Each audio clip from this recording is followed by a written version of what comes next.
I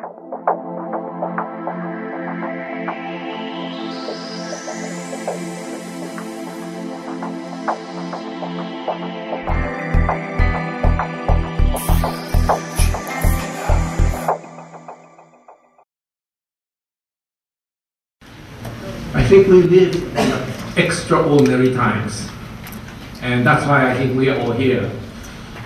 There's so much liquidity in the market. Almost astronomical quantitative easing have been put in place, US, UK, some other parts of the world as well. Zero interest rates or record low interest rates in most of the Western world. And after 4 years of that, the economies are still struggling. Now, if those measures, after 2 years, the economy are all recovering, then probably none of us will be here today because, well, traditional measures worked, macroeconomics is okay, and we won't be challenging all these arguments. But after 4 years, with zero interest rate in the United States for 4 years, still the economy is struggling. UK just barely came out of the double-dip recession. European economy is still struggling. And people talk about crisis of confidence, crisis of leadership. But when you ask about these people, what do you want to do then?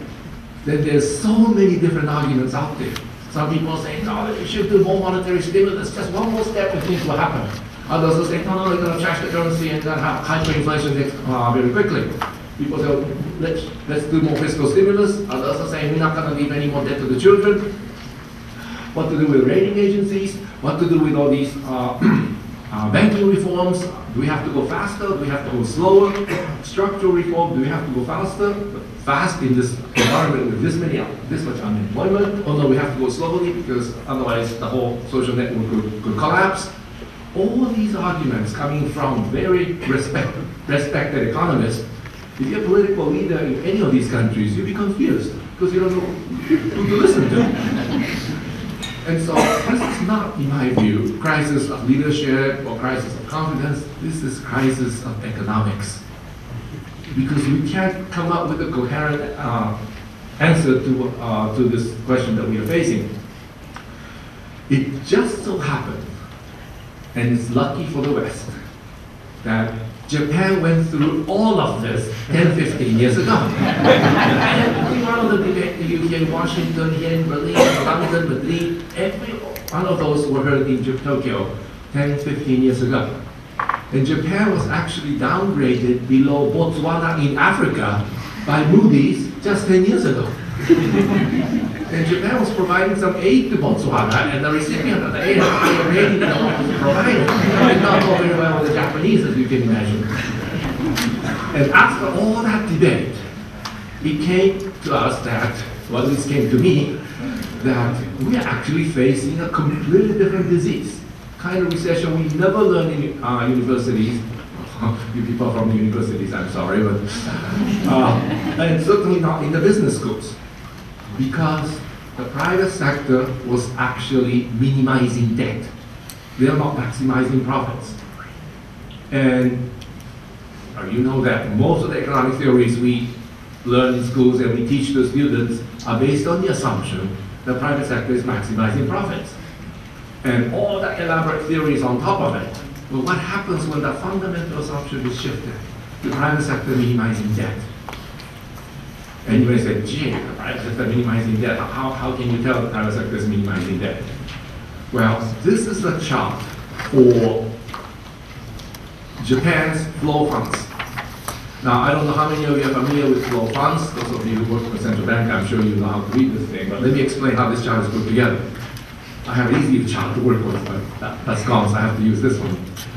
There's a horizontal line going across at zero. Above zero, financial surplus are the people saving money.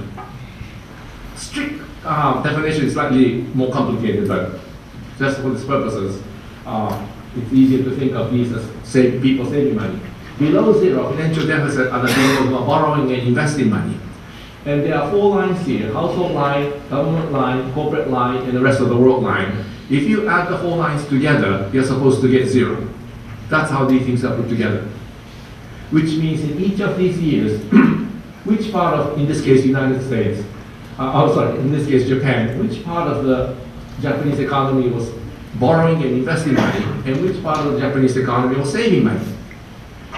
And if you look at the bubble days, which was 1990, 1991 in the case of Japan, corporate sector was way below zero. So these guys are borrowing and investing like crazy. Households saving money, government was in surplus, and of course Japan had current account surplus as well. Well, once the bubble burst, you see what happens to the corporate sector line. Well, at the peak of the bubble, because Bank of Japan wanted to contain the economic overheating, Bank of Japan had very high interest rates, almost 8% at the short end, when the inflation rate was only around 3. But once the bubble burst, Bank of Japan brought rates down very sharply. By 1995, Japanese short-term rates were zero, almost to zero. In spite of that, you see demand for funds falling very, very sharply. Around here, it actually goes into the positive range, and keeps on increasing the positive range all through this period where interest rates were zero. Now, what does this positive range mean? Positive range means these guys are paying down debt. And I don't know how many business schools teach students that companies should pay down debt when interest rates are zero. Not in economics, not in business schools, right? Because if companies pay down debt when interest rates are zero, the usual assumption is that the corporate presidents are so stupid, he can find good use of the money even at zero interest rates. And if that's the case, just dissolve the company, give the money back to the shareholders, and let shareholders do something to do with the money. So something like this is not supposed to happen. But it happened in Japan for full 10 years, well actually a lot more than that. And this is happening all over the West today. That private sector, the key borrowers of the private sector, not only not borrowing money, and paying down debt. And how did something like this happen? Well, it's not that Japanese corporate managers suddenly go crazy. There was a very good reason behind it. And that is that all the assets they bought with borrowed money during the bubble days collapsed in value.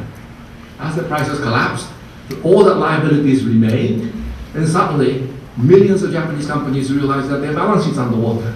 Balance sheet's underwater means these guys are bankrupt. But bankruptcies actually have two types. The usual type is that the cars and cameras that the company brought to the market was not valued by the society, not valued by the consumers. The company's trying to sell with more advertising expenditures, still to no avail. Eventually, you run out of cash, you're bankrupt. That's the usual variety. And in that case, there's nothing more you can go on because there's no cash flow, nothing. But there's another variety, and that is that cars and cameras are still selling very well. You have cash flow, you have a lot of customers for you. In fact, during this period, Japan was running the largest trade surpluses in the world. So there was nothing wrong with technology, nothing wrong with the structure, nothing wrong with management, nothing wrong with marketing, except the balance sheet underwater, bankrupt. If you're in that situation, what is the right thing to do? If you're running one of those companies, what is the right thing to do? It doesn't matter whether you're Japanese, or American, or German, or Taiwanese. What you do is the same thing, one thing. You use the cash flow to pay down debt. Because that way, you can continuously remove your debt. Since asset prices never go negative, at some point your balance sheet will be balanced again. In this way, you don't have to tell your bankers, sorry, it's all non-performing loans now. You don't have to tell you don't have to tell your shareholders, sorry, it's all piece of paper now. And most importantly, you don't have to tell your workers, sorry, you have no more jobs tomorrow. So for all the stakeholders involved, that's the right thing to do. If you're running one of those companies yourself, I'm sure you'll be doing that. If I'm running one of those companies, I'm sure I'll be doing that. What happens, even though that's the right thing to do at the micro level, what happens when everybody does it all at the same time? Then we enter a massive fallacy of composition. In the national economy, if someone is saving money or paying down debt, which is the same thing, you better have someone on the other side borrowing and spending money. And in the usual world, there's a financial sector in between, taking money from the savers, giving it to someone who can use it. And it's the role of the financial sector to make sure that all the saved funds are borrowed and spent, because that's the incentive for them to be operating. And there are too many borrowers, interest rates are raised. Too few borrowers, interest rates are lowered. Make sure that all the saved funds are borrowed and spent at the end of the day. And if commercial banks cannot do it, central bank will bring rates down or up, whatever the case may be. What happens in this situation? At zero interest rates, No one is borrowing money. Everybody is paying down debt. Then what happens to the flow of funds, flow of the income stream? All the saved funds coming into the banking system cannot leave because there are no borrowers. Everybody's paying down debt, no one's borrowing money at zero interest rates. Then it gets stuck in a banking system. That becomes a leakage to the income stream. So if you leave this thing unattended, economy will start losing domestic demand equivalent to the unborrowed savings in the private sector, which is this amount. Let me give you a numerical example. If I have $1,000 of income and decide to spend $900 myself and save $100, $900 is already someone else's income. That's not a problem. The $100 that decide to save will go through the financial sector, lend to someone, that person borrows and spends it. So 900 plus 100, $1,000 against the original income of $1,000, and the economy moves forward. If too many borrowers, rates are raised. Too few borrowers, interest rates are lowered. Eventually, all the borrowed funds all the saved funds are borrowed and spent. But when in this situation, the $900 that I spend are already someone else's income. That's not a problem. But $100 I decide to save gets stuck in the banking system because it can't go. Interest rates cannot go any lower, and no one's borrowing money at zero interest rates. So economy shrinks from 1,000 to 900. The 900 is someone's income. If that person says, okay, let's say 10%, decide to spend $810, decide to save $90, that $90 gets stuck in the system because this goes on again. This goes on for very many years. So if you do nothing to this situation, the economy could shrink from 1,900, 810, 730 very, very quickly with zero interest rates. And you may wonder, did anything like this ever happen before? And yes, it did. It was the Great Depression in the United States from 1929 to 1933. But everybody was paying down debt. No one was borrowing money. The United States lost 46% of its GDP in just 4 years because of this process. Then you look at the Japanese, let's see. I forgot, shit.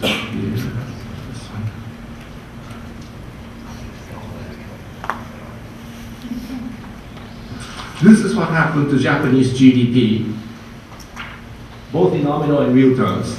And this nice symmetric Mount Fuji is what happened to Japan's commercial real estate. Now, on the way up, when bubbles are expanding, people felt rich, spent a lot of money, GDP went up, that's no brainer. But what's remarkable about the Japanese experience is what happened afterwards. The bubble burst, commercial real estate prices collapsed 87% nationwide. Now, try to think about that. Berlin prices down 87, Osnabrück down 87, Braunschweig down 87, Bremen down 87, Dresden down 87, Rostock down 87, everything down 87. What kind of economy do you think that left in Germany? Then you look at Japanese GDP, both in nominal and real terms. It never fell below the peak of the bubble. It was always above the peak of the bubble, even with that massive deleveraging on the private sector, and collapsed asset prices to the level of 1973. How did Japan manage to do that? Well, quite simple. Oops. I have to go back again.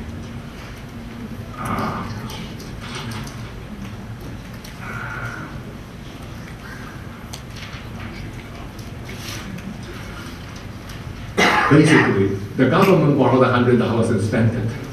If government borrowed $100, it's 900 plus $100,000 against the original income of $1,000. There's no reason to fall.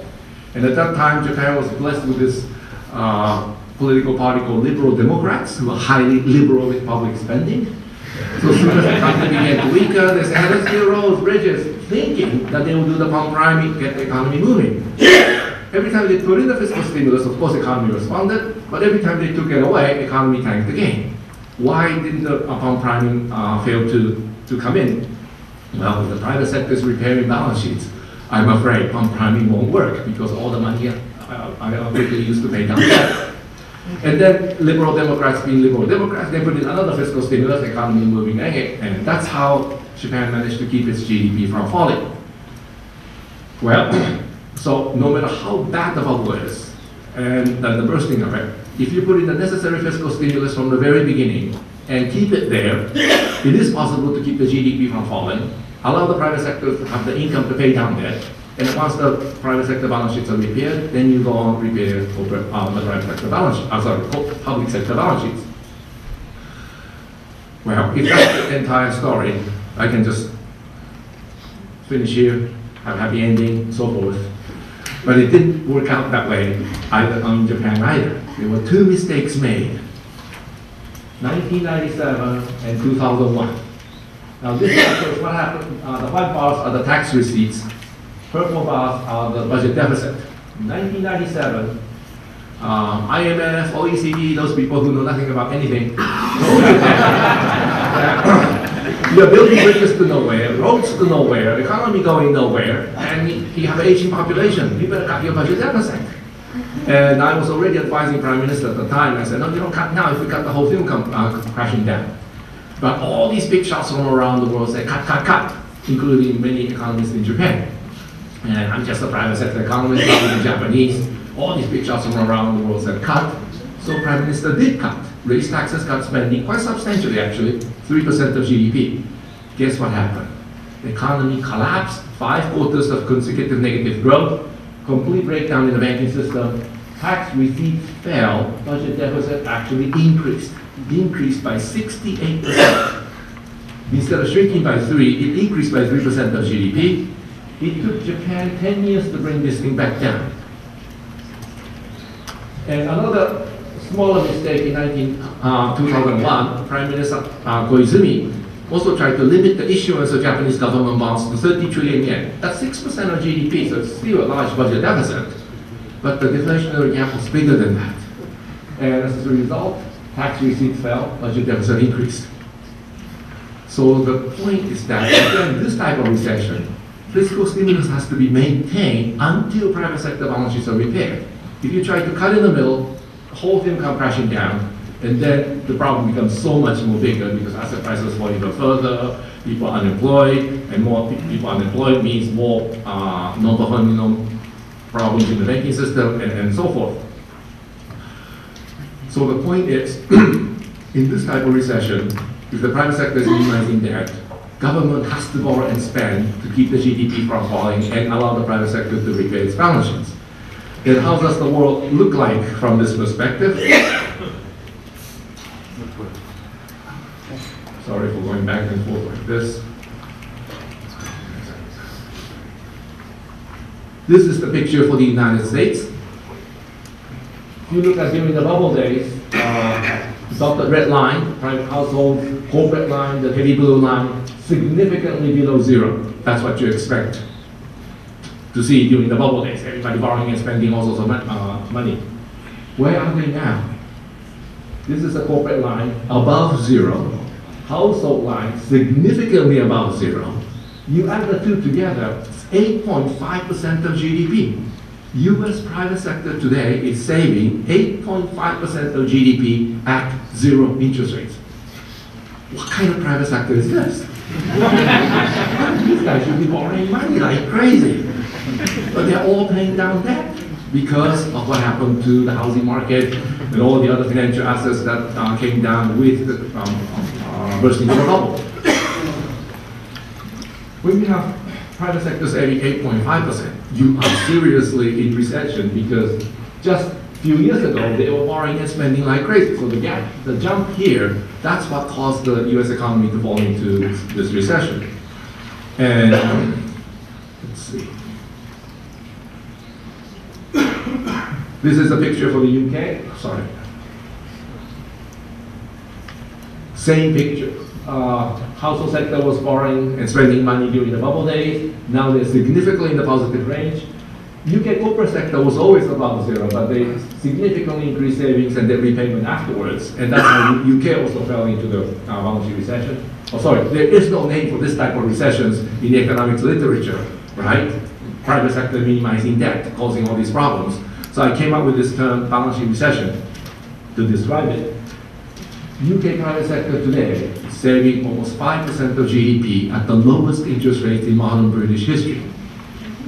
So UK is very much into what I call balance sheet recession. This is the case for Spain. As you know, Spain had a massive housing bubble, and you can see that here. Household line below zero, corporate line significantly below zero. Now they are both above zero at the lowest interest rates in Spanish history. And if you add the corporate lines and household lines together, 5%, 5.5% of GDP. So Spanish savers, Spanish private sector is not borrowing, spending money at all. They're saving money, paying down debt. And if you measure the gap from when the savings was at its lowest to the highest, it's 20% of GDP. So Spain actually lost nearly 80% of GDP with private sector going from net borrowers to net savers. And in this kind of environment, you can imagine that monetary policy will not work. Because for monetary policy to work, someone has to look at those interest rates and say, wow, these are low enough, let's borrow and spend. Well, if the whole group is paying down debt, and paying down debt because their balance sheet's underwater, then there's no reason for monetary policy to work. And as a former New York Federal Reserve person, I hate to say this, but once you're in balance sheet recession, monetary policy is largely out of business. Because the borrowers with balance sheets underwater are not going to borrow money, and there won't be many lenders either, especially when the lenders know that borrowers are underwater. And too often, the lenders themselves are underwater. So in this kind of situations, I'm afraid one cannot rely on monetary policy. The only way to keep the economy then from collapsing is for the government to borrow money and spend it.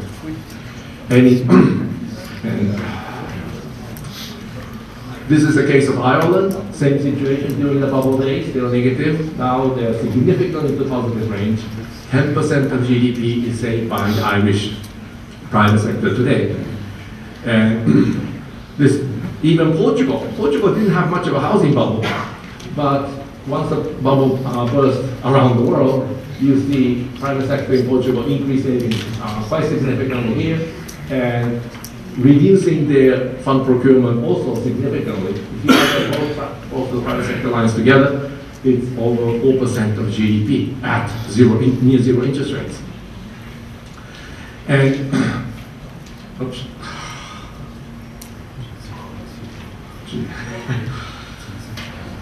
If you look at the Eurozone as a whole, which is,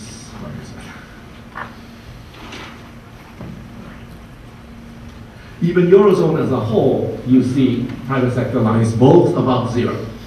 So this is a very dangerous state of affairs, where zero interest rate, private sector is still minimizing debt, increasing savings. And so, what we learn in economics, what we teach our students, I used to teach in Waseda University in Tokyo, we always assume that private sector is maximizing profits, and all the things that followed after that, of course, were logically constructed. But once every several decades, private sector goes crazy over the bubble. The private sector loses its mind, loses its discipline, or totally crazy. And once the bubble bursts, they suddenly come to their senses and say, oh my gosh, we really have to repair balance sheets. And when anybody starts doing that all at the same time, we enter a completely different world. And I'm afraid none of the people are prepared for that event because it was never taught in the universities. Now, let's see.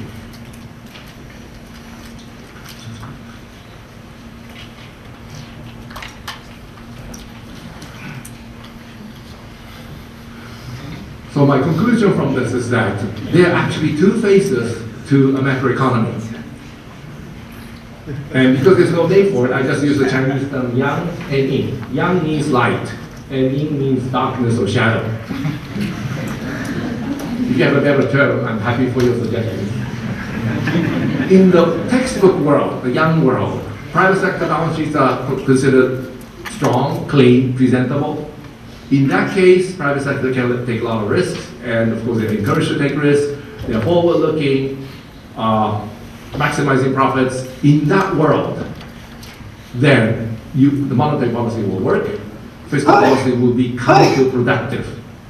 Because if the government tries to borrow and the private sector also wants to borrow, then you have misallocation of resources, crowding out, interest rates, inflation, all the problems associated with it.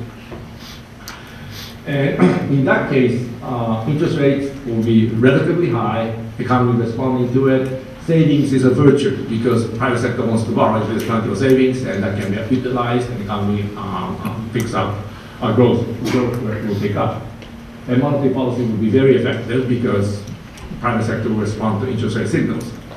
But once every 70 years or so, private sector loses its mind, discipline, goes on to the bubble, and once the bubble bursts, we enter this world, what I call the in world, where private sector as a group is minimizing debt. I'm sure there'll be some within the private sector who didn't, right in the bubble, will be maximizing profits. But what is important is what the private sector as a group is doing.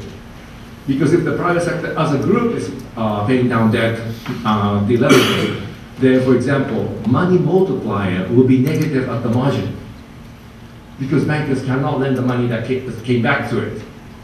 And if the money multiplier is negative at margin, no matter how much central bank add liquidity to the system, you're multiplying that with a negative number. Of course, you're not going to get much push out of those monetary easing.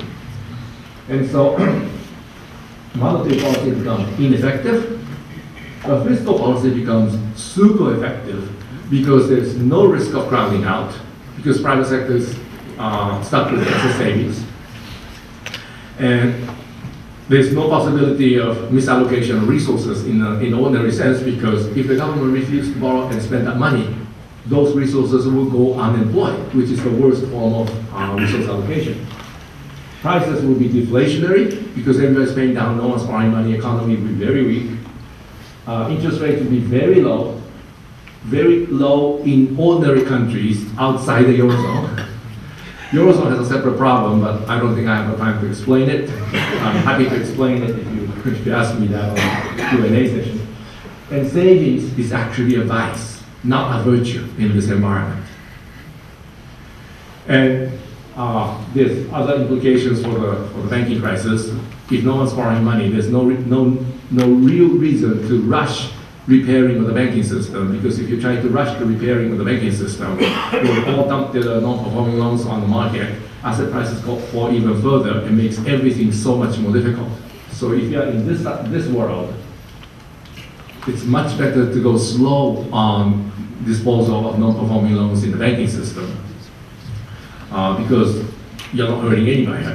Because it's a lack of borrowers, there are too many lenders in the situation in the economy anyway. And so these two, I'm afraid, are the two faces of macroeconomy. We were only told about this one. We were never told about this one. And even Keynes, I'm afraid, did not get to this point, because Keynes was still caught in this mindset that private sector is maximizing profits. That's why he had to come up with those marginal efficiency of capital and all these very convoluted arguments that no one could understand. I'm sure he didn't understand it either. But once you understand this key point, that private sector was minimizing debt, and this is the world Keynes was trying to explain. All the other explanations that you see in general theory, he's trying to explain this side. But he couldn't put himself out of that mindset that private sector should be minimizing debt. And that's why many of his writings are very hard to understand. And that's why he was abused. If he wrote in 1936 that fiscal policy, fiscal stimulus should be used only during the time where private sector is minimizing debt, then in the 50s and 60s and 70s, when no one was talking about balance sheet problems, Keynesian policies would not have been used. But at that time, that condition was not understood. And as many of your older economists will know, 50s and 60s, Keynes was the king. And everybody tried to fine-tune economies with Keynesian fiscal actions. Of course, they all backfired. Caused more problems, higher interest rates, misallocation of resources, higher inflation rate. That's why Keynesian economics was discredited in the 70s. And Milton Friedman and that crowd came on board. If Keynes had that line in 1936, that was digging the ditches and filling them up, or whatever fiscal stimulus that he was suggesting, should be only used if the private sector is minimizing debt, then the credibility of the Keynesian economics would have stayed all the way until today, And when the US economy, UK economy, European economy fell into this, it would have been utilized, and I think we could have come out of this much faster. But unfortunately, that's not how the history unfolded. Fiscal stimulus, Keynesian ideas, now seems to have this nasty notions within the so-called mainstream types. And that's why it has been so difficult to convince people that this is the time that you need fiscal stimulus. But I think the Japanese experience 15 years ago and the recent experience in the West shows that when you are in this in phase of the economy, the private sector is minimizing debt, that's the time to use fiscal stimulus. Well, I don't know how long it will take for this idea to become a mainstream, but I'm happy to report to you that a lot of the people in the bond market, the kind of people I have to brief every day as the chief economist of Nomura, are now understanding it. And as a result, interest rates have come down in the US, UK, Japan to these ridiculously low levels. Now, US and UK, of course, there was some input from the central bank buying, but Japan had no central bank buying, and it still came down to these ridiculously low levels. And even in the US and UK, even if the central bank did very little buying, I'm sure they would have come down to these low levels. Because if you're a fund manager in US, UK, or Japan, and not the hedge fund types, but if you're managing life insurance companies, managing life insurance money, or pension money, you are typically under certain requirements dictated by your regulators. That you cannot take too much foreign exchange risk, you can take some, but not too much. You cannot take too much principal risk, meaning you cannot put all your money in equities, you have to have some money in bonds, fixed income. If you're under those two rules, and if the government, if the private sector group, as you saw earlier, are not borrowing money from you, where can you put your money? Government bonds, because that's the last borrower standing. And that's why bond yields come down to these ridiculously low levels during the balance sheet sessions. And that's the market's way of telling the government that this is the time to increase the deficit, not to cut the deficit. And the only reason that does not happen in the Eurozone is that if you're a Spanish fund manager, if you're a Portuguese fund manager, or if you're an Irish fund manager, exactly under the same circumstances, you cannot take too much foreign exchange risk, you cannot take too much principal risk, and the private sector is not borrowing from you. Do you have to buy your Spanish government bonds? The answer is no. You don't have to buy Spanish government bonds. You can buy German government bond, the Dutch government bond, the Finnish government bond. And that causes this crazy flow of capital flight from one government bond market to another in the Eurozone that doesn't happen anywhere else outside the Eurozone. Because anywhere else outside the Eurozone, if the money tries to go to some other government bond market, there's foreign exchange risk involved. But in the Eurozone, it doesn't happen.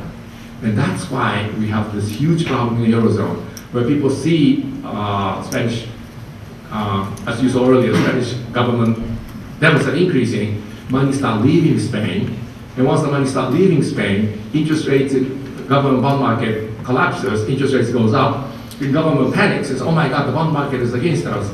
They go into fiscal austerity, and once they go into fiscal austerity, with private sector deleveraging at the same time, economy collapses, more money leaves, it just gets worse and worse and worse.